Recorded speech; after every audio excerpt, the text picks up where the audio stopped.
Συνεχίζουμε με τον αριθμό 3.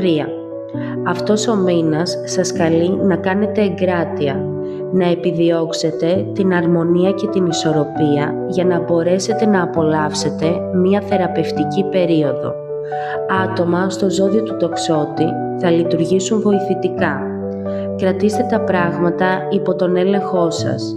Είναι ένας μήνας που βοηθάει τις συμφιλιώσεις και τους συμβιβασμούς με ανθρώπους που έχετε έρθει σε αντιπαράθεση. Για τα επαγγελματικά και οικονομικά είναι μία περίοδος για έρευνα και έλεγχο όλων των εναλλακτικών επιλογών.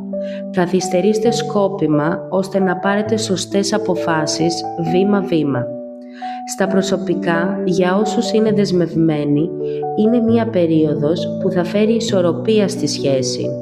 Για όσους είχαν εντάσεις, είναι η ευκαιρία για επανασύνθεση. Για τους ελεύθερους μπορεί να παρουσιαστεί απρόοπτος έρωτας από τις φιλικές σχέσεις.